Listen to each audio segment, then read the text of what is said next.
that the cost cap has done more harm to F1 than it has good, and that it just fundamentally does not belong in the world's most expensive sport. There are 3 reasons why the cost cap should not remain in Formula 1. The first reason is that it makes it impossible for the trailing teams behind to catch up, as all the teams are constrained to a maximum spending cap. So there isn't the possibility to make relative gains in performance by possibly spending more. The second reason is that it is just fundamentally too complex and obscure for the FIA to govern and make sure that all of the teams are abiding by the cap without them doing anything dodgy in their accounting. And the final reason is that its attempts to allow the smaller teams behind to close the gap on the teams ahead doesn't work, as the bigger teams will still have the best infrastructure and organizational pull to recruit top talent and sustain their advantage as being top of the rest. Regarding the first point, which is that it makes it virtually impossible for the trailing teams behind to catch up. If a team such as Ferrari has a car that is 5/10 a lap on average slower than that of the Red Bull,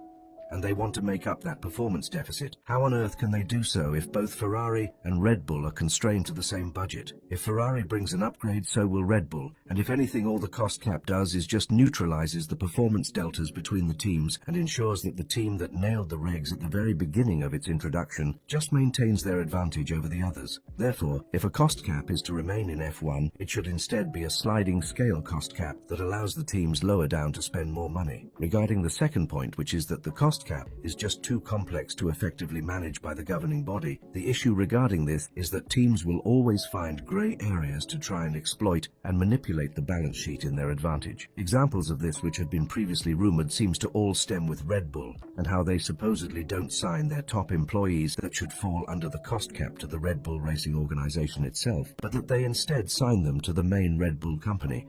and that they then outsource them to the Red Bull racing team and other projects in a way to cut down costs on the budget cap. However, while the FIA has now allowed teams to spend between 6 and 20 million extra in this department, it still isn't enough for them to compete at the front anytime soon. And while they lack the vital infrastructure needed to improve, they just cannot compete near the front of the grid. Likewise, the organizational pull of teams such as Ferrari or Red Bull will always enable them to poach the best engineers and technical minds that lower teams simply can't do.